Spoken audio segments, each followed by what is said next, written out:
Hello Science fans, my name's Roger and I work here at Science Oxford. I hope you're having a wonderful Christmas holiday.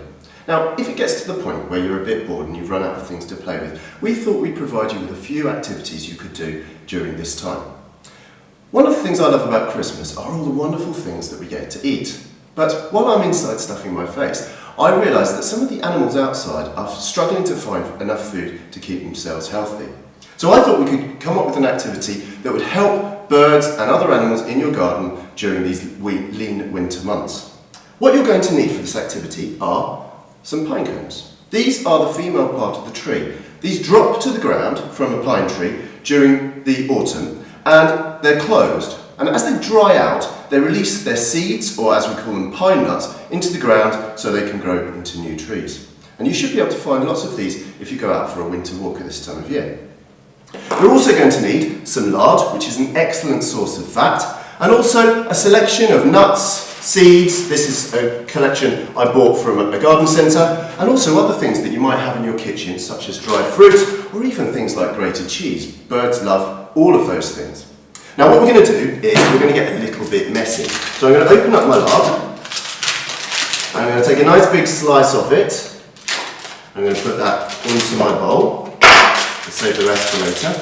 I'm going to add a good handful of my seeds and nuts, and you can make any combination of these you wish.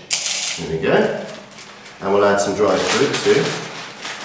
And before we get too messy, I'm going to tie a bit of ribbon around my pine cone so I can hold it up. Now I've got some rather nice leftover Christmas ribbon here, which I have tied to my pine cone ready.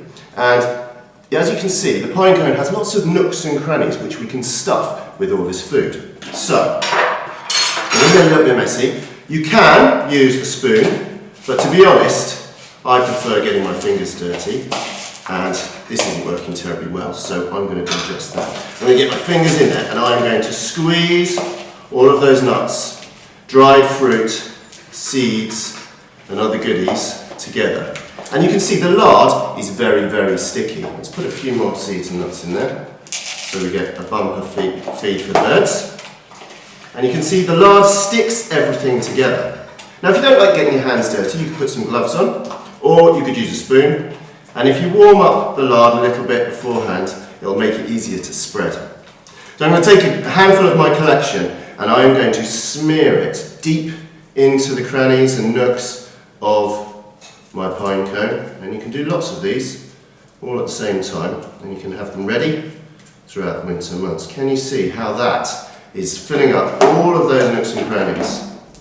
There we go.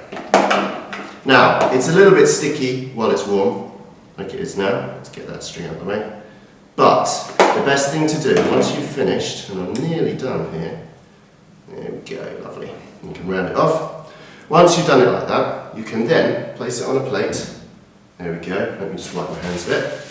You can place it on a plate, and if you put it in the fridge, it will chill down, and once you take it out of the fridge, you'll be able to touch it, it won't be so gooey, and if you've got a nice little loop in the string there, you can then hang it off a branch in your garden, and hopefully you'll be able to see the birds come along and feed off that over the next few days.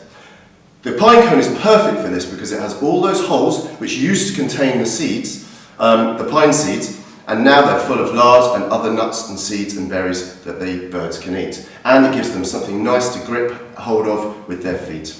Now, I hope that gives you a good idea of something you can get up to, and of course, the beauty of that is you'll see lots of birds visiting the tree in the weeks to come. Have a great holiday, guys. Oh, don't forget to send us in any pictures of any bird feeders that you make, because we'd love to see them. Tweet them to us at scienceoxford.com. Have a great holiday.